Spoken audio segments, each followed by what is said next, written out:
Episode 701 to 710। अध्याय 701। 169 अनसुना अनसोचा कमल चेहरे के समान है।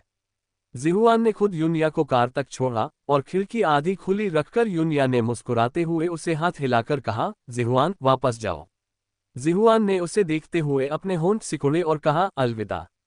सड़क के अंत में कार को गायब होते देख युवक को थोड़ी सी हानि का एहसास हुआ और उसने अपना सिर झुका लिया। एक गहरी सांस लेकर वह मुड़ा और होटल की ओर चल पड़ा। शादी का भोज समाप्त हो चुका था, होटल खाली था और बाई रान ने कपड़े बदल लिए थे। निन किंगलिन के साथ वह बायशी को अस्पताल ले गई और होटल की गंदगी को साफ करने का जिम्मा जिहुआन पर छोड़ दिया। बायशी का सिर का सीटी स्कैन और एक अन्य पूर्ण शारीरिक स्वास्थ्य जांच कराने के बाद, जिसमें बच्चे के स्वस्थ होने की पुष्टि हुई, बाई रान ने आखिरकार राहत की सांस ली। निन किंगलिन ने अपनी बाहों को उसके कंधों के चारों ओर लपेटते हुए उसे धीरे से दिलासा दिया, अब जब जांच के नतीजे आ गए हैं तो तुम निश्चिंत हो सकती हो। बाई रान उसकी बाहों में सिमट गई और गहरी सांस लेते हुए बोली, मुझे बहुत खुशी है कि सब ठीक है, वरना मैं गू चुनरों के टुकड़े टुकड़े कर देती। ये सोचकर उसने दांत भींच लिए और कहा, इस बार मैं उसे बिल्कुल नहीं छोड़ूंगी। निन किंगलिन ने आंखें सिकोड़ते हुए कहा, चिंता मत करो, जिहुआन इसका ख्याल रखेगी और इस बार उसे अपने कर्मों का फल जरूर मिलेगा। एक बार, दो बार हद तक धकेल दिया गया, लेकिन इस बार वह फिर से कमजोर नहीं पड़ेगा। बाई रान ने अपने एलवी बैग को छुआ और धीरे से बोली, किंगलिन चलो घर चलते हैं, मुझे तुमसे कुछ कहना है। बोलते ही उसके कान पहले लाल हो गए। निन किंगलिन एक हाथ से अपने कंधे पर झुकी हुई सोई हुई बायशी को सहारा दे रहा था और दूसरे हाथ से बाईरान के कंधों को घेरे हुए था। बाहर से देखने पर एक खुशहाल स्नेहपूर्ण 3 लोगों के परिवार जैसा लग रहा था। नवविवाहित जोड़े का कमरा स्कूल द्वारा निन किंगलिन को आवंटित एक अपार्टमेंट था, जो 2 बेडरूम और एक लिविंग रूम वाला एक सामान्य अपार्टमेंट था। हालांकि यह बड़ा नहीं था, बाई रान ने इसकी सजावट के हर पहलू पर बारीकी से ध्यान दिया और इसे एक ताज़ा देहाती शैली दी। ये 3 लोगों के रहने के लिए बिल्कुल उपयुक्त था और हर कोने में जीवन की जीवंतता झलकती थी। बायशी को उसके अपने कमरे में रखने के बाद, जिसका थीम समुद्र से प्रेरित था, सुंदर और स्वप्निल, निन किंगलिन ने सजावट का निरीक्षण किया।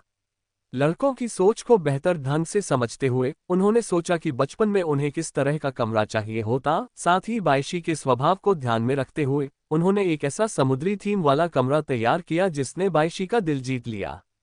बाई रान ने बायशी को कंबल ओढ़ाया और निन किंगलिन दरवाजे के चौखट से टिककर रोशनी में उस सौम्य और शालीन महिला को देखता रहा। उसके होंठ हल्के से मुड़े हुए थे। जैसे ही बाई रान ने ऊपर देखा और दरवाजे के पास खड़े उस आदमी को देखा, उसका दिल जोर से धड़कने लगा। उसने अपने बिखरे बालों को कानों के पीछे किया, अपनी क्षणिक झिझक को छिपाने की कोशिश की और धीरे धीरे उसकी ओर चल पड़ी। निन किंगलिन ने उसका हाथ पकड़ा और धीरे से पूछा, तुम्हारे हाथ इतने ठंडे क्यों हैं? बोलते हुए उसने उसके हाथों को रगड़कर गर्म किया। आज रात क्या होने वाला था, ये सोचकर ही घबराहट से उसके हाथ पैर ठंडे पड़ गए। उसने मन ही मन खुद को इतना भावुक होने के लिए डांटा। लेकिन आखिर 10 साल हो गए थे जब वह किसी पुरुष के करीब आई थी। हालांकि पिछले कुछ दिनों में उनके बीच कुछ भावुक पल आए थे, लेकिन वे हमेशा बस थोड़ी देर के लिए ही रुक गए। निन किंगलिन उसे दुल्हन के कमरे में ले गई, जहां लाल जालीदार पर्दे, धुंधली रोशनी, हेडबोर्ड के ऊपर उनकी शादी की तस्वीर और पारदर्शी कांच पर उत्सवपूर्ण खिड़की के स्टिकर लगे थे। ये सभी मिलकर एक ऐसा माहौल बना रहे थे जो इशारों से भरा हुआ था। वह और भी ज्यादा घबरा गई। उसकी घबराहट भरी मुद्रा देखकर निन किंगलिन मुस्कुराया। उसकी मुस्कान इतनी मनमोहक थी कि उसका दिल धड़कने लगा। उसने तीखे स्वर में उसकी ओर देखा और उस नजर से निन किंगलिन का कंठ उभरा और उसने उसे बिस्तर पर धकेल दिया। उनका चुंबन भावुक और देर तक चलने वाला था। निन किंगलिन की विशाल हथेलियां उसके शरीर पर घूम रही थीं, मानो उनमें कोई जादू हो जो उसके भीतर आग लगा रहा हो, जिससे उसे ऐसा महसूस हो रहा था जैसे वह लपटों पर भून रही हो और उस गर्मी को बुझाने के लिए उसे किसी ठंडी चीज की सख्त जरूरत थी। उसने एक किपाव पहना हुआ था जिसके बटन खोलना मुश्किल था। कई असफल प्रयासों के बाद निन किंगलिन ने हताशा में दहाड़ मारी और रिप की आवाज के साथ किपाव को फाड़ दिया, जिससे बाई रान का पूरा सुंदर शरीर दिखाई दिया। बाई रान ने उसे धक्का देते हुए कहा, पहले जाकर नहा लो। उसकी आवाज कामुक और कर्कश थी। निन किंगलिन ने उसे गहराई से चूमा और फिर उठकर बाथरूम की ओर चली गई। बाई रान बिस्तर पर लेटी हुई थी, हल्की पीली रोशनी को निहार रही थी और मन ही मन मुस्कुरा रही थी। बाथरूम से आती पानी की आवाज सुनते हुए वह उठने से पहले अपनी अंदरूनी बेचैनी के शांत होने का इंतजार कर रही थी। उसका किपाव अब पहनने लायक नहीं था और वह मन ही मन खुद को कोसने से खुद को रोक नहीं पाए। आमतौर पर वह इतना सभ्य लगता था और उसने इस मामले में उससे इतनी बेसब्री की उम्मीद नहीं की थी। इस विचार पर वह दबे स्वर में मुस्कुराए बिना नहीं रह सकी। कंबल में लिपटी हुई उसने अपने बैग से एक पत्र निकाला, उसे खोला और बार बार पढ़ा, जिससे उसके चेहरे के भाव नरम पड़ गए। अध्याय 702 169 भुला दिया गया। अनसोचा कमल एक चेहरे के समान है _2। उसने कागज को मोड़कर बेडसाइड टेबल पर रख दिया और एक कोने को लैंप से दबा दिया। कुछ देर सोचने के बाद उसने कागज उठाया, उसे खोला और तकिए पर रख दिया। तभी अचानक बाथरूम का दरवाजा खुल गया और घबराहट में उसने जल्दी से कागज को तकिए के नीचे दबा दिया। तुम क्या कर रहे हो? निन किंगलिन कमर पर तौलिया लपेटे हुए नंगे बदन और गीले बालों के साथ पास आया। चलते हुए वह अपने बालों को पोंछ रहा था। रानारान ने उसकी ओर देखने की हिम्मत भी नहीं की, बगल से एक नाइटगाउन उठाया और सिर झुकाए हुए जल्दी से बाथरूम में घुस गई। मैं शॉवर में नहाने जा रहा हूँ।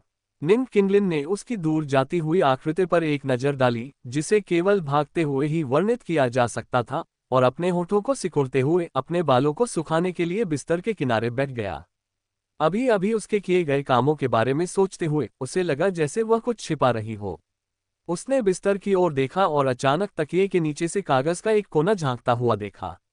उसने बाल सुखाना बंद कर दिया, सोच में पड़कर अपनी भौहें सिकुड़ी और कागज को बाहर निकालने के लिए हाथ बढ़ाया।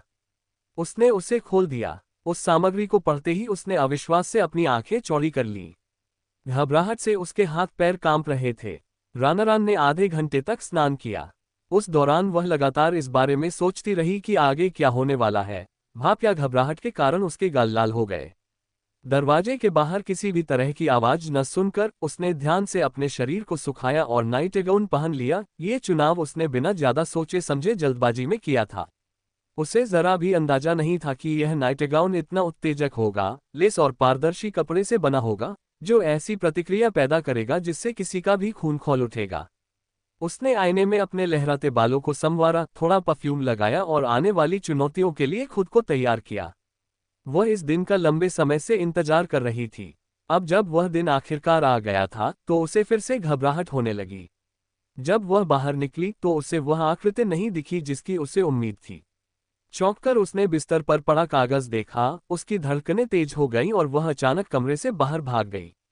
बायशी के कमरे का दरवाजा खोलते ही उसने देखा कि एक दुबला पतला व्यक्ति बिस्तर पर बैठा है, उसकी पीठ उसकी ओर है। उसके कोण से वह केवल उस व्यक्ति की स्पष्ट आकृति ही देख पा रही थी। मंद प्रकाश ने एक अवर्णनीय गर्माहट का एहसास कराया। उस व्यक्ति ने सोते हुए बच्चे को जगाने से डरते हुए धीरे से अपने हाथ से बच्चे के गाल को सहलाया। दरवाजे के पास खड़ी होकर उसने अपने मुंह को हाथ से ढक लिया और चुपचाप आंसू बहने लगे। अचानक एक साया उस पर छा गया और मजबूत बाहों ने उसे घेर लिया और उसे कसकर गले लगा लिया। अफसोस, आश्चर्य और पीड़ा से भरी एक लंबी आह उसके कानों में गूंजती रही। शीर दरअसल मेरी बच्ची है। कई साल पहले उन्होंने सिर्फ एक रात साथ बिताई थी और उस एक रात के दौरान जिस महिला से वह प्यार करता था, उसने अपने गर्भ में एक नन्ही सी जान को जन्म दिया, एक ऐसा रहस्य जिसे उसने उससे छिपा रखा था। वह 10 साल के लिए चला गया बिना जाने। उन वर्षों में उसने अकेले उस बच्चे का ख्याल कैसे रखा? ये सोचकर उसे अपराधबोध और दिल टूटने का एहसास हुआ।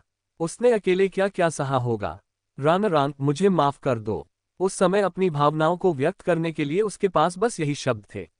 रानारान ने उसकी कमीज को कसकर पकड़ लिया, उसकी आंखों से आंसू बह रहे थे। मैंने ही उस समय तुम्हारे साथ गलत किया था। सौभाग्य से इतने वर्षों बाद तुम यही मेरा इंतजार कर रहे थे। अब से हम कभी अलग नहीं होंगे। निन किंगलिन ने उसे अपनी बाहों में उठा लिया और उसके आंसुओं से भीगे अत्यंत सुंदर चेहरे को निहारा। बारिश में खिले नाशपाती के फूलों की तरह उसमें वसंत का आकर्षण और अवर्णनीय मोहकपन झलक रहा था। वह बेडरूम की ओर बढ़ा। जब जुनून चरम पर होता है तो सब कुछ स्वाभाविक रूप से ठीक हो जाता है। रानारान, चलो शी-एर को एक छोटी बहन दे देते हैं। ठीक है। यून याजीदी को लेने के लिए जेलिन अपार्टमेंट गई। उसने उसे अच्छे कपड़े पहनने की याद दिलाई थी। जीदी ने उसकी सलाह को गंभीरता से लिया और गहरे लाल रंग की कढ़ाई वाली 3/4 आस्तीन की पोशाक पहनी, जिसके ऊपर हल्के हरे रंग का शॉल था। उसके पैरों में काले चमड़े के जूते थे और बाल पीछे की ओर ढीले से बंधे हुए थे, जिनमें एक बारीक नक्काशीदार चांदी की हेयरपिन लगी थी। 40 के करीब होने के बावजूद वह 20 या 30 की लग रही थी।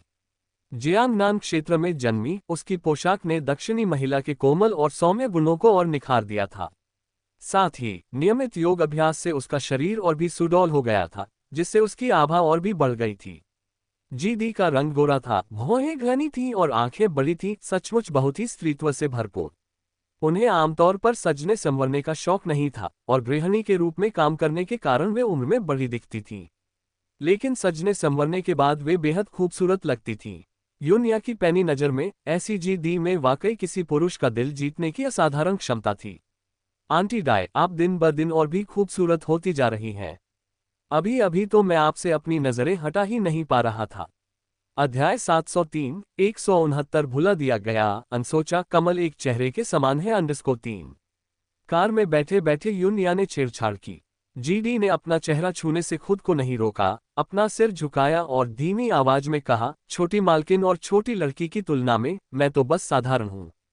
यूनिया ने उनका हाथ थामते हुए धीरे से कहा, आंटी डाय, आप खुद को इस तरह कमतर कैसे आंक सकती हैं? मेरी राय में आप उन तथाकथित सुपरस्टारों से कहीं ज्यादा खूबसूरत हैं। अगर आप मनोरंजन जगत में आ गईं, तो उन अभिनेत्रियों का क्या धंधा रह जाएगा? आपको और अधिक आत्मविश्वास रखने की जरूरत है, आप किसी से कम नहीं हैं। जीडी ने यूनिया की तरफ देखते हुए कहा, मेरा मजाक उड़ाना बंद करो, मैं उन अभिनेत्रियों से कैसे तुलना कर सकती हूँ? यूनिया गलत नहीं थी, जीडी दिखने में बिल्कुल भी कमतर नहीं थी। चकाचौंध कर देने वाली और बेहद आकर्षक लानी की तुलना में जीडी की कोमल और सौम्य सुंदरता पुरुषों का दिल जीतने में कहीं अधिक सक्षम थी। फिर भी जी लानी द्वारा गहराई से दबाई गई उसकी विनम्र प्रकृति, हीन भावना और आत्मविश्वास की कमी के कारण वह पुरुषों के केवल चंचल स्वभाव को ही आकर्षित करती थी, उनके समझदार हृदय को नहीं। आंटी डी, वो अभिनेत्रियां ऊपर से भले ही ग्लैमरस दिखती हों और प्रशंसकों का दिल जीत लेती हों, लेकिन क्या आप जानती हैं कि पर्दे के पीछे कितनी अभिनेत्रियों ने गलत तरीके अपनाकर सफलता हासिल की है? यूनिया ने अपने होंठ सिकोड़े, उसकी आंखों में तिरस्कार भरा था। बिना जाने बोलने का कोई अधिकार नहीं। 10 साल विदेश में बिताने के कारण यूनिया मनोरंजन जगत से अच्छी तरह वाकिफ थी। पॉपी के डेब्यू से पहले उसने जितने पुरुषों के साथ संबंध बनाए थे, उनकी संख्या एक बड़े ट्रक को भर सकती थी। उसने खुद यूनिया से कहा था कि इस पेशे में कोई भी महिला पवित्र नहीं होती, जब तक कि वह अपनी पवित्रता का प्रदर्शन शक्तिशाली लोगों के साथ मनोरंजन के लिए न करे। अन्यथा मशहूर होने के लिए उन्हें कपड़े उतारने पड़ते हैं। उन अभिनेत्रियों की तुलना जीडी से करना बिल्कुल असंभव था। जीडी ने हैरानी से ऊपर देखा, क्या आप ही हैं? दूसरों की नज़र में आप नहीं, आपको खुद की नज़र में आप ही बनना है। दूसरों के विचारों से आपको क्या लेना देना? गर्व से सिर ऊंचा करके खड़े रहिए, आपने कुछ भी गलत नहीं किया है। इतना नीचा व्यवहार क्यों करते हैं? यूनिया का लहजा कुछ सख्त था और जीडी डरी हुई लग रही थी। उसका मन कर रहा था कि वह इनकार में अपना सिर हिला दे। हालांकि यूनिया की स्पष्ट और दृढ़ आंखों को देखकर वह हिचकिचा गई, खुद से बुदबुदाते हुए, क्या मैं वही मैं बनूं जो मैं अपनी ही नजरों में हूं?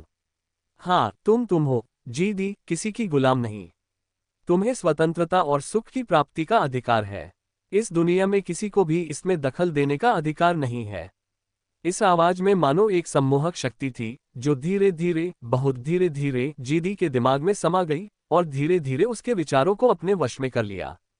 यूनिया ने एक दर्पण निकाला और उसे अपने सामने पकड़ लिया। जीडी ने सहज ही अपना चेहरा ढकना चाहा, लेकिन यूनिया ने झट से उसका हाथ हटा दिया। देखो, आईने में दिख रही ये लड़की कितनी खूबसूरत है। विलो के पत्तों जैसी भौहें, बादाम जैसी आंखें, चेरी जैसे होंठ, बिल्कुल किसी पेंटिंग की तरह। इतनी खूबसूरती के साथ क्या कोई ऐसा पुरुष नहीं होगा जो तुम्हें पसंद करे? तुम इतनी प्यारी हो, इतनी बेहतरीन हो, अपनी चमक क्यों छुपा रही हो? तुम एक चूहे की तरह जी रही हो और जिसे तुम प्यार करती हो वो तुम्हें कभी देखेगा भी नहीं। ये सब क्यों सह रही हो? जीडी ने आईने में दिख रहे व्यक्ति को देखा। क्या वह सचमुच वही थी? उसने हाथ बढ़ाकर धीरे से दर्पण को छुआ, मानो इस तरह वह उस चेहरे को छू सकेगी जो कमल के समान सुंदर चेहरे और विलो के समान भौहों वाला था। उसके होठों पर धीरे धीरे मुस्कान आ गई और उसकी आमतौर पर बेजान रहने वाली आंखें जीवंत हो उठीं, जिससे उसका चेहरा और भी खूबसूरत लगने लगा। लेकिन कुछ ही देर बाद उसने अपना सिर हिलाया और अपने हाथों से अपना चेहरा ढक लिया। यूनिया ने आह भरी, आंटी डी, अंकल किन तो पहले ही 38 साल के हो चुके हैं। उन्होंने अपनी आधी जिंदगी अपनी माँ के लिए बर्बाद कर दी है। क्या आप सचमुच ये सब सहन कर पाएंगी? नहीं, मैं ऐसा नहीं कर सकती, जीडी ने सिर हिलाते हुए कहा। मैं तब गलत थी। मैं खुद को रोक नहीं पाई, लेकिन उसने मुझे छुआ तक नहीं। मुझे तब पता चल गया था कि वह अपनी पूरी जिंदगी में उस युवती को कभी नहीं भूल पाएगा। उस समय युन शू ने जीडी को पुरुषों के साथ मौज मस्ती करने के लिए एक नाइट क्लब में भेज दिया था। सौभाग्य से अंकल किन ने उसे सही समय पर ढूंढ लिया। वह कुछ समय तक अंकल किन के घर पर रही, जहां उसके मन में उनके लिए एक स्पष्ट स्नेह पनपा, जिसे उसने लानी के कारण दबा रखा था। बाद में जब वे दोनों अकेले थे तो उसकी ये भावनाएं तेजी से एक विशाल वृक्ष की तरह बढ़ गईं। उसे एहसास हुआ कि वह हमेशा से अंकल किन से प्यार करती थी, वही व्यक्ति जो उसके और छोटी मालकिन के साथ पला बड़ा था। इस सदमे से उबर न पाने के कारण वह लगभग टूट गई। एक तरफ दर्द भरा प्यार था, दूसरी तरफ छोटी मालकिन को धोखा देने का अपराध बोध। लेकिन वह जवान थी और अंत में वह प्रलोभन का विरोध नहीं कर सकी और अंकल किन से अपने दिल की बात कह दी, लेकिन बदले में उसे एक कठोर अस्वीकृति का सामना करना पड़ा। उस आदमी ने निर्दयतापूर्वक उसे ठुकरा दिया। शायद पहली मुलाकात में ही उसके दिल में प्यार का बीज पनप गया था, शायद उस युवा और साहसी व्यक्तित्व के प्रति एडमरेशन था, या शायद उसे उस युवक के एकतरफा प्यार से सहानुभूति हुई थी। ठुकराए जाने पर उसे ऐसा लगा जैसे आसमान गिर पड़ा हो। उस दौरान उस युवक के प्रति उसकी वफादारी ही एकमात्र सहारा थी। अध्याय 704, 169 भुला दिया गया। अनसोचा कमल एक चेहरे के समान है। _4 बिना सोचे समझे या याद किए किसी को दर्द महसूस नहीं होता। अब वह उस आदमी के बारे में शायद ही कभी सोचती थी, सिवाय इसके कि आधी रात को उसके सपने उसे परेशान करते थे। हर बेचैन और नींदहीन रात में यादें उसके दिल में उमड़ती थीं, आंसू उसके तकिए को भिगो देते थे और उदासी उसके पेट को भर देती थी। उसकी अधीनता कितनी भी गहरी क्यों न हो, वह फिर भी एक महिला ही थी और अंततः वह प्रेम शब्द से बच नहीं सकती थी। यूनिया ने उस घाव को बुरी तरह से फाड़ दिया था, जिससे उसे इतनी चोट लगी थी कि वह चीख भी नहीं पा रही थी। यूनिया ने अपने चेहरे से आंसू पोंछने के लिए एक टिश्यू का इस्तेमाल किया और धीरे से कहा, एक औरत के आंसू सबसे कीमती चीज होते हैं, मोतियों से भी ज्यादा मूल्यवान। उन्हें उस व्यक्ति के लिए बहना चाहिए जिसे उनकी सबसे ज्यादा जरूरत हो। देखो, रोने से तुम्हारा मेकअप खराब हो गया है। यूनिया ने आह भरी, अपने बैग से एक कॉम्पैक्ट निकाला, एक पफ पर थोड़ा सा बारीक पाउडर लगाया और ध्यान से अपना मेकअप ठीक किया। आंटी डी, मेरे और मियाओ मियाओ के लिए आप माँ समान हैं। आपकी खुशी हमसे ज्यादा कोई नहीं चाहता। खुद पर इतना कठोर मत बनो। कभी कभी लोगों को थोड़ा स्वार्थी होना सीखना पड़ता है। जीडी ने आंसुओं से भरी आंखों से उसकी ओर देखा। क्या हम उसे देखने जा रहे हैं? यूनिया ने सिर हिलाते हुए कहा, हाँ, हमने उसे कुछ समय से नहीं देखा है। अंकल किन मियाओ मियाओ और मुझसे मिलना चाहते हैं। वह थोड़ी देर रुकी और बोली, अंकल किन ने खास तौर पर तुम्हारा भी जिक्र किया है और मुझे तुम्हें साथ लाने के लिए कहा है। जीडी की कांपती पलकों को देखकर यूनिया ने अपनी आंखें थोड़ी सिकोड़ ली और कहा, देखो, अंकल किन के दिल में तुम्हारे लिए जगह है। इतने सालों बाद भी भले ही प्यार न हो, लेकिन रिश्ता तो है ही। जीडी ने दयनीय भाव से अपने होंठ दबाए और बोली, जब से मुझे याद है उसकी निगाहें हमेशा उस युवती पर ही टिकी रहती थीं। मैं तो बस उसकी नौकरानी हूँ, उसके साथ रहती हूँ। इसलिए स्वाभाविक ही है कि वो मुझे पसंद नहीं करता। यूनिया ने उसका हाथ थामते हुए कहा, आंटी डी, आप ऐसा कैसे कह सकती हैं? आप इस तरह आत्मदया में डूबी नहीं रह सकती। भले ही आप अंकल किन के दिल में ना हो तो क्या हुआ? इतने सालों में आप ही एकमात्र ऐसी महिला है जो उनके साथ रही है, और सिर्फ इसी वजह से आपका स्थान अमूल्य है। अतुलनीय। जीडी का दिल बुरी तरह कांप उठा। यूनिया ने एक चित्र बनाया जिसमें एक भूखा व्यक्ति लार टपका रहा था। इससे न केवल भूख कम नहीं होती, बल्कि वास्तव में स्थिति और बिगड़ जाती है। आपको और साहसी बनने की जरूरत है। प्यार में इस बात का कोई नियम नहीं होता कि पहले कौन आता है। अगर आप उसे खुश कर सकती हैं तो एक दूसरे के साथ समय बर्बाद करना बंद कर दें। तुम अभी जवान हो। अगर तुम अंकल किन के लिए एक बेटा या बेटी पैदा कर सको तो उनकी उम्र में वो कितने खुश होंगे। यूनिया ने लगातार विनती की। उसे बहुत बुरा लग रहा था, फिर भी साथ ही उसे यह पूरी तरह जायज भी लग रहा था, क्योंकि यह सब उन दोनों के भले के लिए था। अंकल किन ने अपनी आधी जिंदगी बर्बाद कर दी थी। आंटी डाई का एक तरफा प्यार कभी खत्म नहीं हुआ। अगर ऐसे दो लोग साथ होते तो वे यकीनन बहुत खुश होते। अंकल किन एक अच्छे पति बनते और आंटी डाई एक प्रशंसनीय पत्नी और माँ। ऐसा मेल एकदम सही था। उस औरत के लिए क्यों दुख सहना जिसने उन दोनों के प्यार को बर्बाद कर दिया। उसे लगा कि वह गलत नहीं है, वही ये सब अंकल किन और आंटी डाई की खुशी के लिए कर रही थी। उसे ऐसा ही व्यवहार करना था।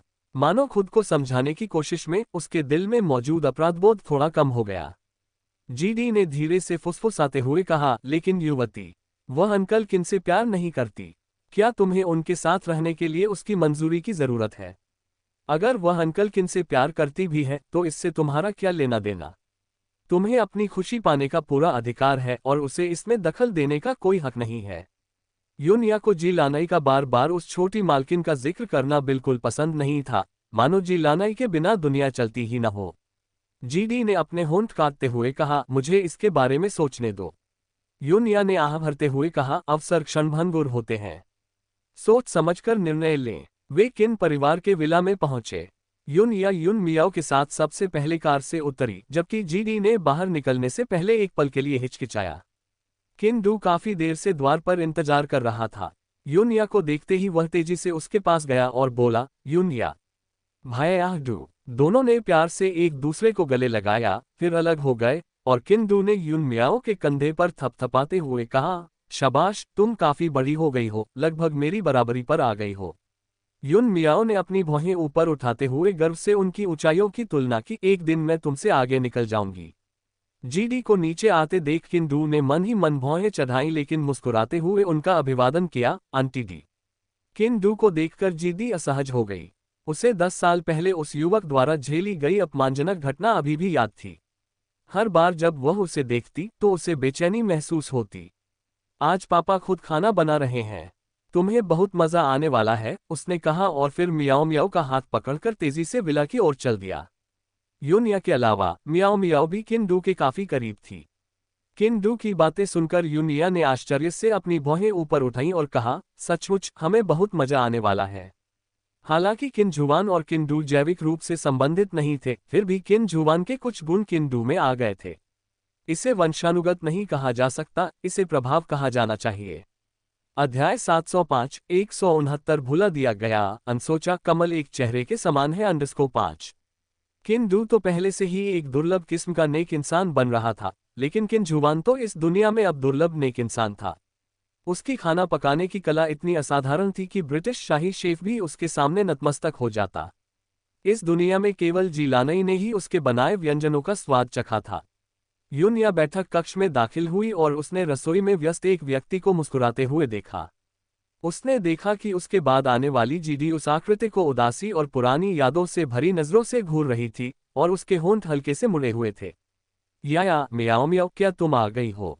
किन जुवान ने रसोई से अपना सिर बाहर निकाला, उन दोनों को देखा और मुस्कुराते हुए चम्मच हिलाया, थोड़ी देर रुकिए, खाना जल्द ही तैयार हो जाएगा। यूनिया के पीछे जीडी को देखकर किन जुवान स्पष्ट रूप से रुक गया, लेकिन उसने जल्दी से मुस्कुराते हुए अभिवादन किया जैसे कि वे पुराने दोस्त हों, शाओडी, बहुत दिनों बाद मिले। जीडी एक पल के लिए स्तब्ध रह गई और जब तक उसे होश आया, किन जुवान पहले ही रसोई में वापस जा चुकी थी। उसकी आंखों में थोड़ी सी उदासी झलक रही थी। बैठक कक्ष में सिस्टर चेन ने उन तीनों के लिए चाय डाली और यूनिया से मुस्कुराते हुए कहा, मिस जी, क्या आप आजकल ठीक है? यूनिया ने मुस्कुराते हुए जवाब दिया, आपके आशीर्वाद से सब ठीक है। सिस्टर चेन जोर से हंस पड़ी, मिस जी, आप वाकई शब्दों को बहुत अच्छे से इस्तेमाल करती हैं। जीडी वहां बैठी हुई थी, थोड़ी घबराई हुई महसूस कर रही थी। उसे समझ नहीं आ रहा था कि वह कहाँ हाथ पैर रखे, खासकर जब उसने यूनिया और किन परिवार के नौकरों को इतनी आत्मीयता से बात करते सुना। सिस्टर चेन ने चुपके से उस थोड़ी घबराई हुई महिला पर नजर डाली। गुरुजी पर उसकी नजर कुछ हट गई थी। क्या इस महिला का गुरुजी से कोई रिश्ता है? करीब से देखने पर यह महिला बेहद खूबसूरत थी, उस तरह की कोमल सुंदरता जो पुरुषों को पसंद आती है। अपने विचारों को दबाते हुए सिस्टर चेन चुपचाप वहां से चली गईं। यूनिया के कहे सारे शब्द जीडी के दिमाग में गूंज रहे थे और किन जुवान को दोबारा देखकर उसका दिल एक बार फिर उमड़ पड़ा, जिससे अनियंत्रित उथल पुथल भरी लहरें उठने लगीं। खाने की मेज पर किन जुवान ने कई तरह के व्यंजन तैयार किए थे, जो सभी रंग बिरंगे और सुगंधित थे, जिन्हें देखकर मुंह में पानी आ जाता था, और वे सभी यूनिया और यून मियाओ के पसंदीदा थे। यूनिया ने अपनी चॉपस्टिक से कुछ पकी हुई मछली उठाए और तारीफ किए बिना नहीं रह सकी। अंकल किन के खाना बनाने के कौशल में कोई कमी नहीं आई है, यह अभी भी स्वादिष्ट है। किन जुवान ने गर्मजोशी से मुस्कुराते हुए कहा, जब तक आपको ये पसंद है। जीडी का ध्यान खाने पर केंद्रित था, लेकिन स्वादिष्ट व्यंजन का उसके मुंह में कोई स्वाद नहीं था। उसने एक बार भी उसकी ओर देखने के लिए अपना सिर उठाने की हिम्मत नहीं की। यूनिया ने जूस का गिलास भरते हुए कहा, अंकल किन, इतने सालों तक म्याओ म्याओ और मेरा ख्याल रखने के लिए आपका बहुत बहुत धन्यवाद। मैं शराब की जगह आपके लिए टोस्ट करना चाहूंगी। उसने जूस एक ही घूंट में खत्म कर दिया। किन जुवान की निगाहों में थोड़ी भावुकता झलक रही थी। इतने साल पलक झपकते ही बीत गए। वो छोटी बच्ची जो कभी मेरी कमर तक आती थी, अब इतनी बड़ी और इतनी प्रतिभाशाली हो गई है। मुझे उस पर बहुत गर्व है। फिर उन्होंने अपने गिलास में रखी शराब एक ही बार में पी ली। बस करो, तुम्हें पता है तुम्हें हृदय रोग है, कम पियो। किन डू ने उसे एक गिलास गर्म पानी दिया। मेरी चिंता मत करो, मैं आज खुश हूं। उसने अधीरता से किन डू का हाथ झटक दिया। यूनिया ने मुस्कुराते हुए कहा, भाई डू सही कह रहे हैं अंकल किन, आपको सफेद शराब से परहेज करना चाहिए, इससे आसानी से उच्च रक्तचाप हो सकता है। ठीक है, चुनकी याया बोल चुकी है, मैं तुम्हारी बात सुनूंगा। किन डू ने बेबसी से अपना सिर हिलाया। यूनिया ने आगे कहा, थोड़ी मात्रा में रेड वाइन पीना ठीक है, ये हृदय प्रणाली की रक्षा करता है, कोलेस्ट्रॉल को कम करता है और धमनीकाठिन्य को रोकता है।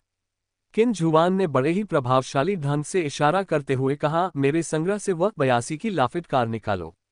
किन डू ने अपनी आंखों से सिस्टर चेन को इशारा किया और वह उसे लेने के लिए जल्दी से चली गई। लाल शराब डालने के बाद यूनिया ने मुस्कुराते हुए जीडी को एक गिलास देते हुए कहा, आंटी दी, ये गिलास आपके लिए है, अंकल किन के लिए। इतने सालों बाद आपको उनसे बहुत कुछ कहना होगा। जीडी थोड़ी घबराई हुई थी, लेकिन यूनिया की पैनी नजरों के नीचे वह अचानक शांत हो गई, गहरी सांस ली और अपने वाइन ग्लास के साथ खड़ी हो गई। बड़े भाई किन, मैं आपके लिए टोस्ट करना चाहूंगी। बोलते ही उनकी आंखों से आंसू की एक हल्की सी लपट निकली और रोशनी में वे कोमल और भावपूर्ण लग रहे थे। जीवन, हमें कितने दशक मिलते हैं। इस क्षण अपने सामने बैठे व्यक्ति को देखते हुए उसने एक निर्णय लिया, एक ऐसा निर्णय जो उसके पूरे जीवन को प्रभावित करेगा। यूनिया सही थी, उसे बहादुर बनने की जरूरत थी, किसी और के लिए नहीं, बल्कि खुद के लिए, अपने दिल के सपनों के लिए। किन जुवान अपना गिलास लेकर खड़ा हुआ और मुस्कुराते हुए बोला, शाउडी, तुम आज बहुत खूबसूरत लग रही हो।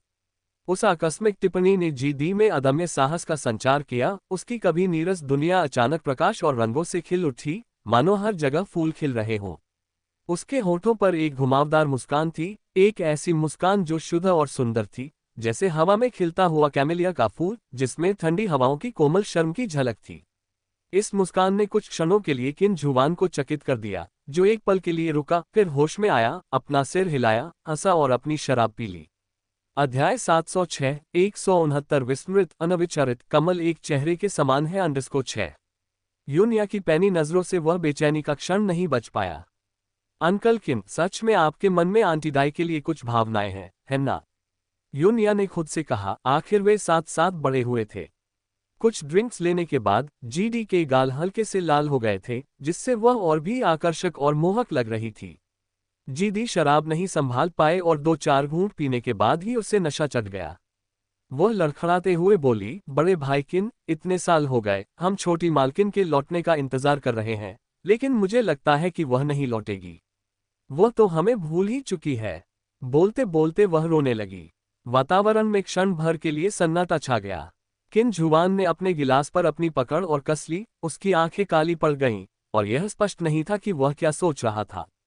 किन डू ने यूनिया की ओर एक नजर डाली, उसकी आंखों से कुछ समझने की कोशिश की, लेकिन देखने लायक कुछ नहीं था। यून मियाओ उनकी बातें सुन नहीं पा रहा था और खाने पर ध्यान केंद्रित कर रहा था। उसकी दुनिया में अच्छे भोजन से बढ़कर उसे कोई खुशी नहीं मिलती थी। यूनिया ने यून मियाओ को सब्जियां परोसते समय अपने होठों के कोनों को थोड़ा ऊपर की ओर मोड़ा, किन डू की जिज्ञासु निगाहों को नजरअंदाज करते हुए और मेज पर मौजूद असहजता की परवाह न करते हुए उसने चुप्पी तोड़ी। अगर माँ वापस आना चाहती तो बहुत पहले आ चुकी होती, लेकिन दशकों बीत चुके हैं, आप सब अब भी किस खबर की उम्मीद कर रहे हैं? वो तो मर चुकी हैं। हालांकि यह क्रूर है, लेकिन यही सच्चाई है। ये कल्पना से परे था कि एक लड़की इतनी शांति से अपनी माँ की मृत्यु की बात कैसे कह सकती है। जीडी ने अपना चेहरा ढक लिया और दर्द से कराहते हुए रोने लगी। किन जुवान का चेहरा पीला पड़ गया और ऐसा लगा मानो वह पल भर में कई साल बूढ़ा हो गया हो। यूनिया की बातें उसके मन में गहराई से उतर गईं। इतने सालों से वह खुद को धोखा दे रहा था, ये सोचकर कि लानी जरूर वापस आएगी। क्या वह सचमुच अपने पारिवारिक व्यवसाय, अपने दोनों बच्चों को छोड़ सकती है? जब तक वह इस दुनिया में नहीं है, तब तक वह इन सब को पीछे छोड़ने का दर्द कैसे सह सकती है? एक आह भरते हुए कर्कश आवाज में उन्होंने कहा, शायद एक दिन वह वापस आ जाएगी। उन्हें खुद अपनी बातों पर विश्वास नहीं था, लेकिन लोगों को हमेशा खुद को कुछ उम्मीद देनी चाहिए, अन्यथा वे कल की कोई उम्मीद रखे बिना आने वाले लंबे दिनों को कैसे सहन कर पाएंगे। एक महिला के लिए दो पुरुषों को हताश होते देख यूनिया के होठों पर एक व्यंग्य भरी मुस्कान आ गई। जी लानी, बस देखते रहो कि तुम्हारा सबसे वफादार अनुयायी तुम्हें कैसे धोखा देगा। मानव स्वभाव दुनिया की सबसे जटिल चीज है। इसे पूरी तरह से समझना किसी के बस की बात नहीं है। शायद आज आप उनके लिए आस्था का स्रोत हो, उनके दिलों की रोशनी हो, लेकिन कल जब आस्था टूट जाएगी तो आप उनके लिए नरक बन जाएंगे। जीडी नशे में धुत होकर मेज पर लेटा हुआ था और बड़बड़ा रहा था, जबकि किंजुआन एक हाथ से उसका सिर पकड़े हुए था और उसकी हालत भी कुछ खास अच्छी नहीं लग रही थी। आज रात आपको यहीं रुकना चाहिए, मैंने कमरे तैयार करवा दिए हैं, किन-डू ने कहा।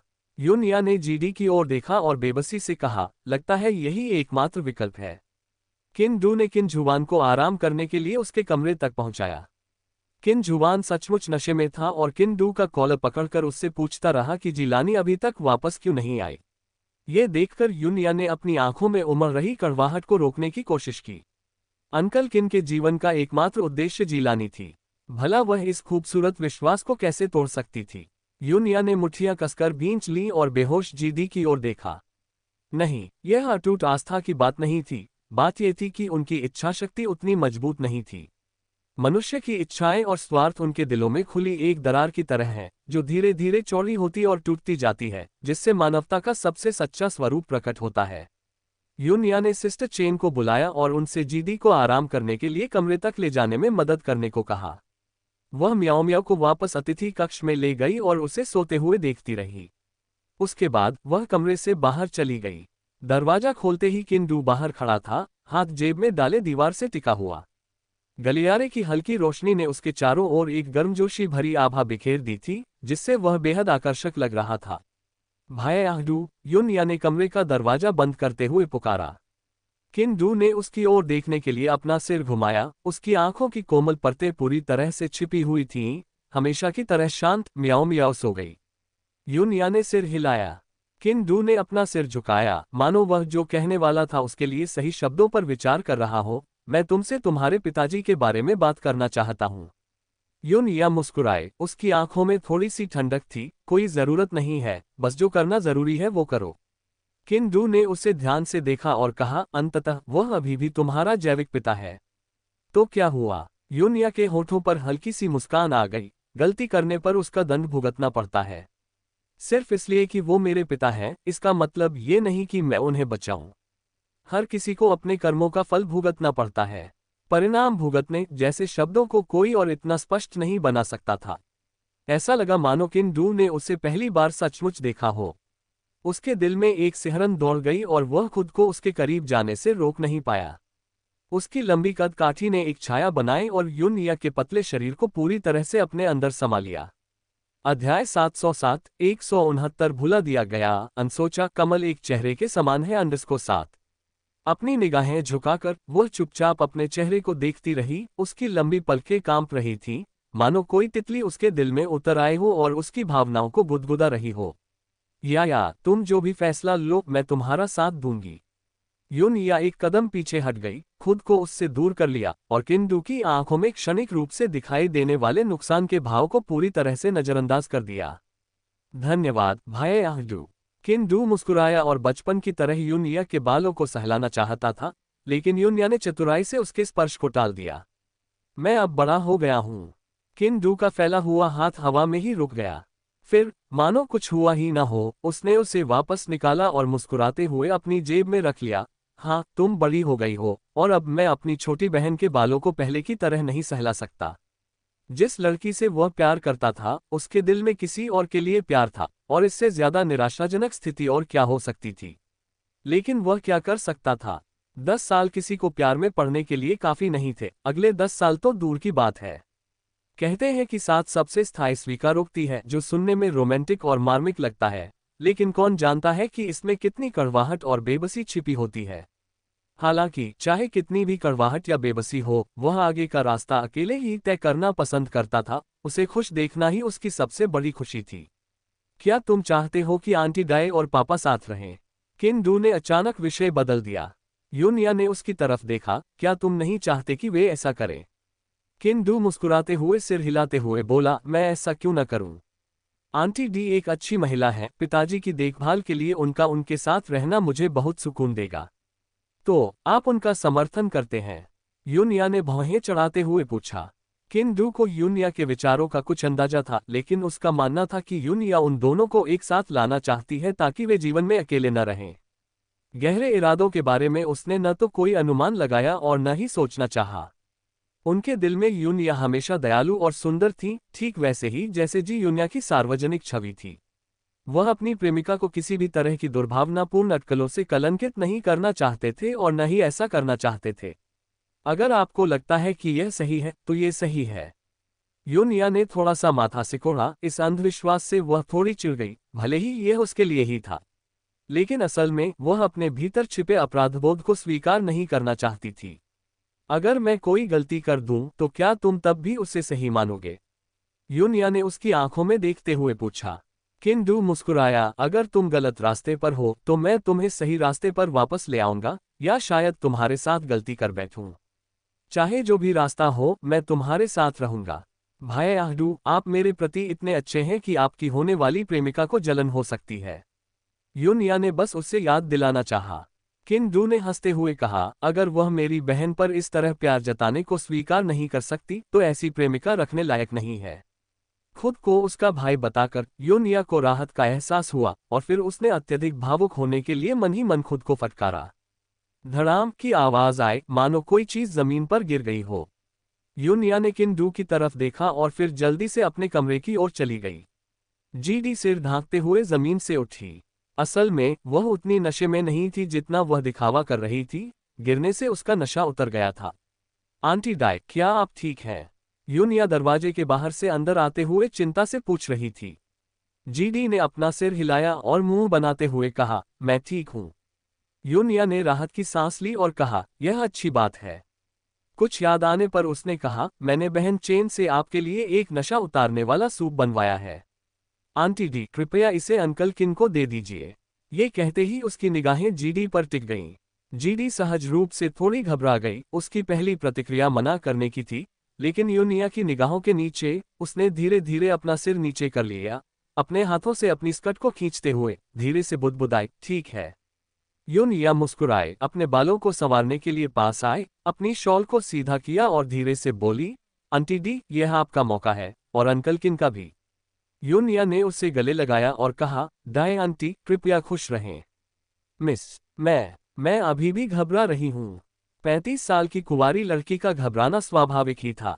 यूनिया मुस्कुराए और उसका हाथ दबाते हुए बोली, घबराने की कोई बात नहीं है, आंटी डी। आपको खुद पर विश्वास रखना होगा। जीडी कुछ कदम पीछे मुड़कर देखती हुई चली गई और दरवाजे पर पहुंचकर उसने सिस्टर चेन से होश में लाने वाला सूप लिया। सिस्टर चेन ने उस पर एक नजर डाली और कुछ बुदबुदाते हुए चली गई। हाथ में कटोरा लिए किन जुवान के कमरे के दरवाजे पर खड़ी जीडी ने गहरी सांस ली, हिम्मत जुटाई और दरवाजे की कुंडी घुमाई। कमरा घोर अंधेरा था, मानो कोई अथाह खाई हो जो लोगों को अपनी ओर खींच रही हो। अंदर कदम रखने से पहले जीडी एक पल के लिए हिचकिचाई, लेकिन आखिरकार उसने अपना उठा हुआ पैर नीचे रख दिया। जिस क्षण आप स्वयं को सम्मोहित करना शुरू करते हैं, उसी क्षण आपके हृदय में एक दरार पड़ जाती है और वह तेजी से टूटने लगती है। फिर पीछे मुड़कर देखना संभव नहीं रह जाता। उसके पीछे दरवाजा धीरे से बंद हो गया। गलियारे में रोशनी मंद थी, ठीक वैसे ही जैसे बाहर रात होती है, पानी की तरह ठंडी। यूनिया फर्श से छत तक फैली खिड़की के सामने खड़ी होकर आकाश में बिखरे हुए तारों को निहार रही थी और धीरे धीरे अपनी आंखें बंद कर लीं। अंततः खुद को समझाने में असमर्थ होकर वह मुड़ी और दरवाजे की ओर भागी। जैसे ही उसने दरवाजे की कुंडी घुमाने के लिए हाथ बढ़ाया, एक हाथ उसके सामने आ गया और उसे रोक दिया। तुमने सही किया, उन दोनों को बस कागज की खिड़की को छेदना था। वह कोमल आवाज उसके कानों में गूंजी। अध्याय 708, 170 10,000 वर्षों की एक झलक, राजकुमारी और दासी। देवियों और सज्जनों, वायु प्रवाह के कारण हमारी उड़ान के मार्ग में व्यवधान उत्पन्न हो रहा है, जिससे हमें तीव्र अशांति का सामना करना पड़ रहा है। कृपया अपनी सीट बेल्ट बांधकर बैठे रहें और इस समय शौचालयों का उपयोग न करें। आपके सहयोग के लिए धन्यवाद। अचानक प्रसारण में एक मधुर, यांत्रिक महिला आवाज गूंज उठी, जिससे केबिन में छाई खामोशी टूट गई। इसके तुरंत बाद एक सामान्य अंग्रेजी घोषणा की गई, जो पहले वाली घोषणा के समान ही थी। हवाई यात्रा के दौरान अशांति का सामना करना कोई असामान्य बात नहीं है। कई नियमित यात्रियों को शायद इस बात का एहसास हो चुका होगा। शुरुआती घबराहट के बाद और फ्लाइट अटेंडेंट के आश्वासन से यात्री धीरे धीरे शांत हो जाते हैं। फर्स्ट क्लास में निंग जिजिन ने अपनी आंखें बंद कर ली, अपने आसपास की हर चीज को नजरअंदाज करते हुए, मानो वह बाहरी दुनिया से पूरी तरह अलग हो गई हो। अचानक अशांति और बढ़ गई, और जैसे ही यात्री चीखने लगे, विमान तेजी से नीचे गिरने लगा, जिससे ऐसा महसूस हुआ मानो हम किसी अथाह खाई में गिर रहे हों, जिससे सभी के दिलों में भय और भी बढ़ गया। हवा में महिलाओं के रुक रुक कर रोने की आवाज, डर से कांपते 7-8 साल के 2 बच्चों के जोर जोर से रोने की आवाज और पुरुषों की गहरी आहें गूंज रही थीं। पल भर में मौत की गंध पूरे केबिन में फैल गई। निंग जिजिन ने धीरे धीरे अपनी आंखें खोलते हुए आर्मरेस्ट को अपनी बाहों में कसकर पकड़ लिया। उसकी हथेलियों के पिछले हिस्से पर नसें उभर आई थीं। उफ, मैं मरना नहीं चाहती। मेरा अभी तक कोई बॉयफ्रेंड भी नहीं बना है। अगर मैं अभी मर गई तो कितना बड़ा नुकसान होगा। उसके आगे वाली सीट पर बैठी एक युवती सिसकते हुए बोली, मेरी जल्द ही शादी होने वाली है। अगर मेरी मौत हो गई तो मेरी मंगेतर कैसे इस सदमे से उबर पाएगी। ... यह आपदा इतनी तेजी से आई कि किसी को भी मानसिक रूप से तैयार होने का समय नहीं मिला। जैसे जैसे मृत्यु निकट आती है, लोगों को एहसास होता है कि बहुत कुछ छोड़ना बाकी है, परिवार, प्यार, दोस्ती। लेकिन कुछ लोग ऐसे भी होते हैं जो शांति से मृत्यु का सामना नहीं कर पाते। वह अकेली शांत थी, न रो रही थी, न ही हंगामा कर रही थी। भीड़ के बीच शांति से बैठी थी, जिससे वह कुछ हद तक अलग थलग लग रही थी। अगर उसकी मृत्यु हो जाती है तो यह एक तरह की राहत होगी। अब उसे किसी भी उलझी हुई समस्या का सामना नहीं करना पड़ेगा। लेकिन ये फैन का क्या होगा? वह उसके जाने से कैसे निपटेगा? कोई भी व्यक्ति दूसरे के बिना नहीं रह सकता। ज्यादा से ज्यादा वह कुछ समय के लिए शोक मनाएगा और फिर एक नया जीवन शुरू कर देगा। उसके बिना उसे इतना दुविधा में नहीं पड़ना पड़ेगा और वह लेडी ये की व्यवस्थाओं को शांतिपूर्वक स्वीकार कर लेगा। उसके बिना उसका जीवन निस्संदेह अधिक सुगम होगा। इसके बारे में सोचते ही उसका दिल असहनीय रूप से दुखने लगता था। जीवन के अंतिम क्षणों में आप सबसे अधिक किसे देखना चाहेंगे और आप उनसे क्या कहेंगे? बगल वाली सीट पर बैठा व्यक्ति अचानक बोल पड़ा। निंग जिजिन ने मुड़कर उसकी ओर देखा। 30 वर्ष का एक व्यक्ति, जिसने सफलता का बोध कराते हुए शानदार वस्त्र पहने थे। वह भी शांत और संयमित दिख रहा था। उसमें मृत्यु के कगार पर खड़े व्यक्ति से अपेक्षित भय का कोई संकेत नहीं था। अभी इसके बारे में सोचना व्यर्थ है, निंग जिजिन ने धीमी आवाज में कहा। मैंने अतीत में अपनी पत्नी के साथ बुरा बर्ताव किया, जिससे उसे दुख पहुंचा।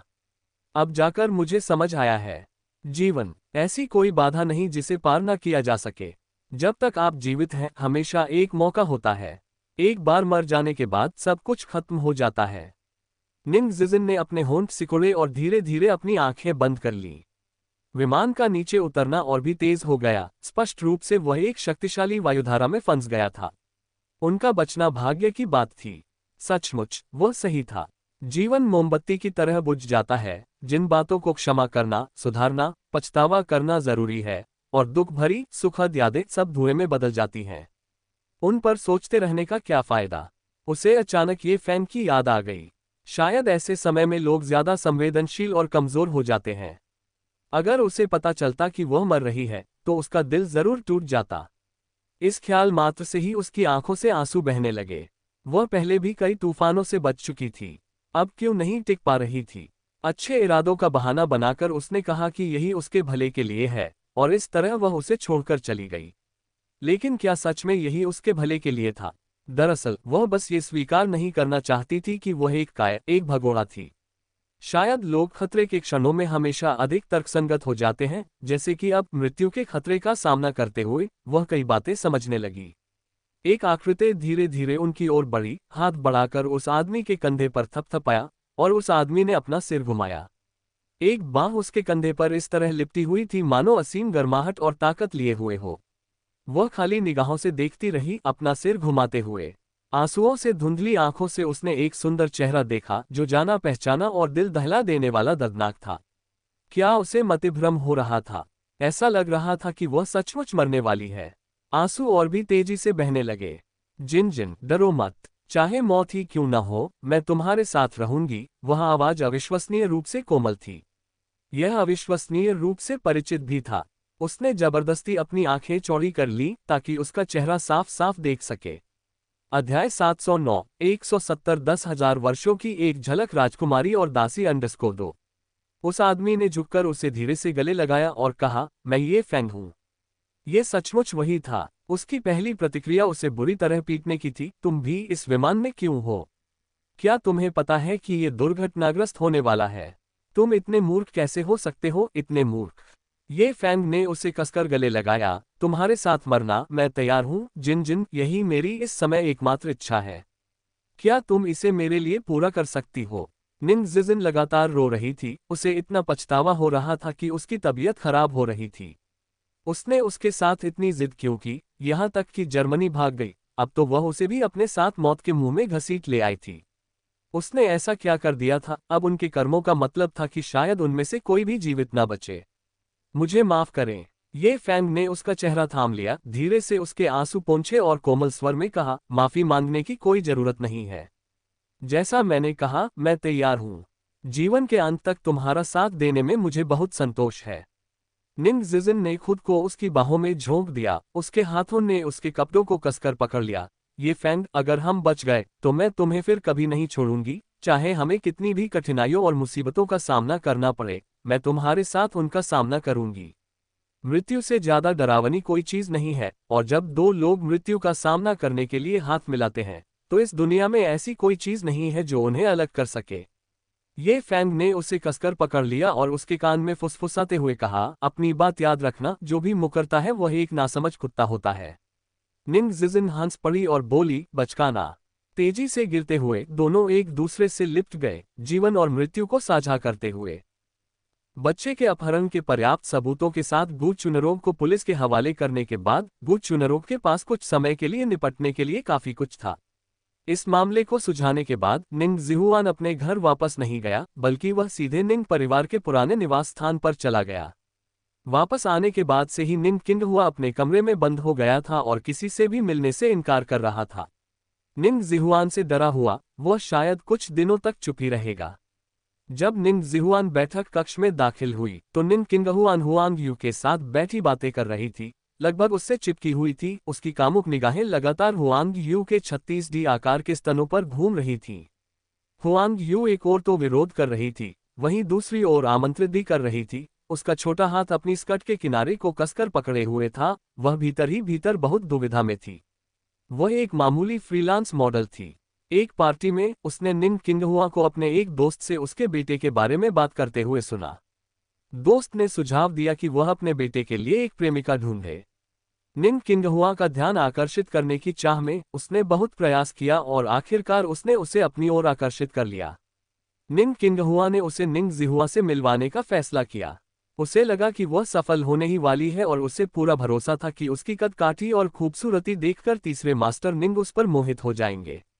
उसने इसके लिए बहुत सारी तैयारियां की थीं, लेकिन वास्तविकता अक्सर कहीं अधिक क्रूर होती है। तीसरे मास्टर निंग एक अप्रत्याशित व्यक्ति थे जिन्होंने उसकी ओर एक नज़र तक नहीं डाली थी। खासकर आज की घटनाओं के बाद निंग किंगहुआ ने इस तरह की ख्वाहिश को छोड़ दिया था, क्योंकि उसे एहसास हो गया था कि निंग जिहुआ के मिलने की संभावना लगभग खत्म हो चुकी है। लेकिन अप्रत्याशित रूप से निंग किंगहुआ ने अब उस पर अपनी निगाहें जमा ली थीं। ये बूढ़ा लंपट। उसने मन ही मन खुद को कोसा, लेकिन चेहरे पर सावधानीपूर्वक मुस्कान बनाए रखी। निंग परिवार की उस मॉडलिंग कंपनी में हिस्सेदारी थी जिसमें वह काम करती थी। सफल होने के लिए वह जानती थी कि उसे निंग परिवार के दो बुजुर्गों का दिल जीतना होगा, साथ ही उन्हें नाराज भी नहीं करना होगा। लेकिन निंग जिहुआ और निंग किंगहुआ के बीच का अंतर बहुत अधिक था। वह मानसिक रूप से बिल्कुल भी तैयार नहीं थी। अगर शुरू से ही निंग किंगहुआ होती तो ठीक होता, लेकिन जिहुआ से मिलने के बाद उसे निंग किंगहुआ का चिकना चेहरा देखकर घृणा महसूस हुई। शाओ युए, देखो चाचा जी तुम्हारे साथ कितने अच्छे रहे हैं। निंग किंगहुआंग ने मासूमियत से हुआंग युए के कंधे पर हाथ रखते हुए कहा। कितनी कोमल त्वचा है। निन किंग हुआंग ने टिप्पणी की। हुआंग युए कांप उठी, भागने की इच्छा को दबाते हुए और डरते हुए बोली, चाचा जी ने शाओ युए के प्रति बहुत दयालुता दिखाई है, शाओ युए को ये सब याद है। निन किंगहुआ ने संतुष्टि भरी मुस्कान के साथ कहा, तुमने जीहुआ का गुस्सा देख लिया है। चाचा सचमुच बहुत परेशान है, चलो इसे भूल ही जाते हैं। हुआंग यू ने चुपचाप सिर हिलाया, मुझे तीसरे युवा स्वामी के बारे में कल्पनाशील विचार नहीं रखने चाहिए।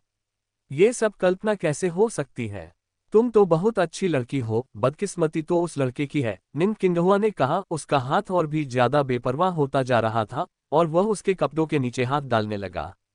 हुआंग यू ने सहज रूप से पीछे की ओर हटकर वार को टाल दिया, जिससे निन किंगहुआ की आंखें तुरंत गुस्से से लाल हो गईं। हुआंग यू ने अपने होंठ काटते हुए कहा, मुझे माफ कर दीजिए अंकल। शाओ यू, कुछ दिनों में बाजार मैगजीन के कवर के लिए फोटोशूट है और कंपनी ने माई क्यूई को इसके लिए चुना था, लेकिन मुझे लगता है कि तुम ज्यादा उपयुक्त हो। तुम्हारा क्या ख्याल है? ये शब्द एक चेतावनी भी थे और एक प्रलोभन भी। हुआंग यू की मुट्ठी कस गई, वह असमंजस में थी। अध्याय 710, 170 10,000 वर्षों की एक झलक राजकुमारी और दासी अंडस्को 3।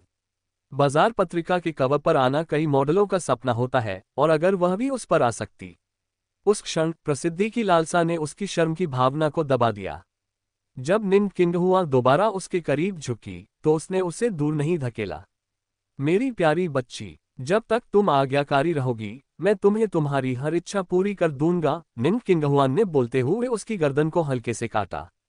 ठीक उसी समय दरवाजे से एक आकृति अंदर आई, ऐसे समय में जब कौन इतना असभ्य होगा कि बीच में दखल दे। निन किंगहुआ गुस्से से मुड़ा और नए व्यक्ति को पहचानते ही सहज रूप से रुक गया और उसे एहसास हुआ कि उसका हाथ अभी भी हुआंग यू के कपड़ों के अंदर है। उसने जल्दी से हाथ बाहर निकाला और खांसते हुए एक तरफ हट गया। जिहुआ, तुम अभी क्यों आए हो? वह महिला उसके बेटे के लिए थी, लेकिन अब जब वह उसके साथ था तो ये सब थोड़ा अजीब था, खासकर तब जब उसे उस व्यक्ति ने रंगे हाथों पकड़ लिया था। हुआंग यू का सिर और भी नीचे झुक गया, उसके कान लगभग लाल हो गए थे। वह उसके बारे में क्या सोचेगा?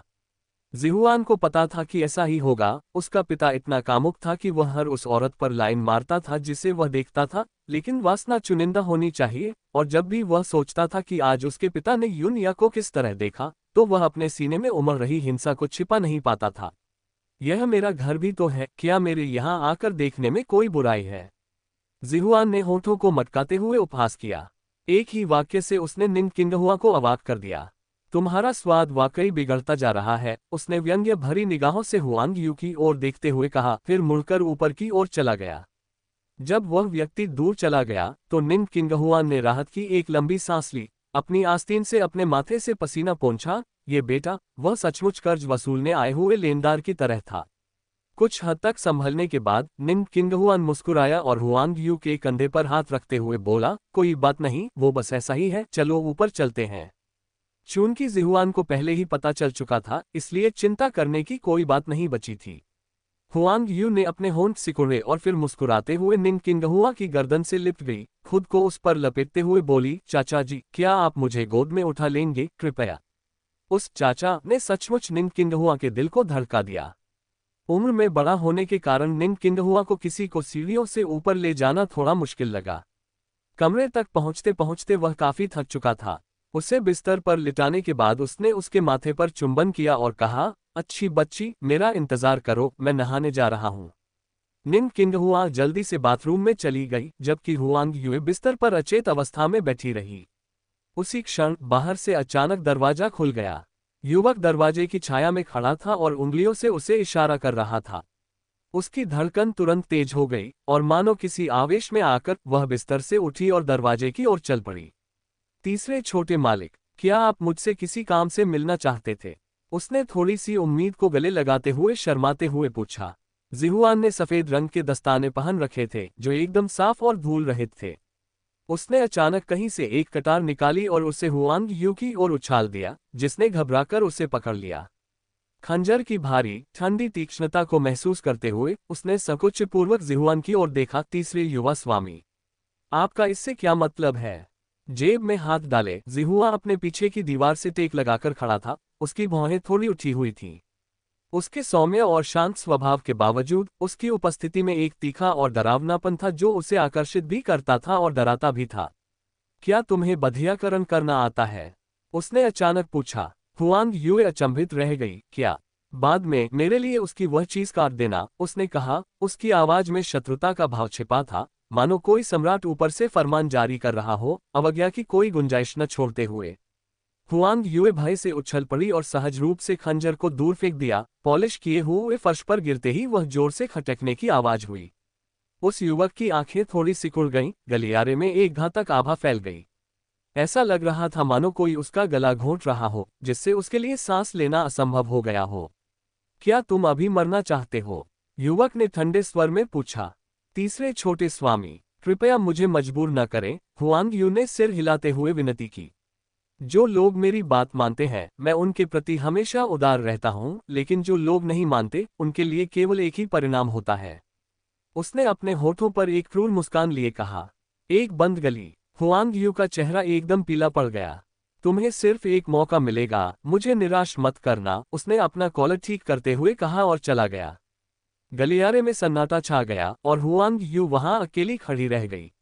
उसने पास ही पड़े खंजर पर एक नजर डाली, एक पल के लिए झिझकी, फिर पास जाकर उसे उठा लिया और मजबूती से अपने हाथ में थाम लिया। उसकी आंखों में दृढ़ संकल्प झलक रहा था। कमरे से बाथरूम का दरवाजा खुलने की आवाज आई और उसने झट से खंजर को अपनी आस्तीन में छिपा लिया, एक गहरी सांस ली और अंदर कदम रख दिया। तुम कहाँ गई थी? निंग किंगहुआ ने अंदर आते ही उसे ऊपर से नीचे तक देखा। आगे की कहानी सुनाने के लिए वीएम स्टोरी वर्ल्ड को सब्सक्राइब करो।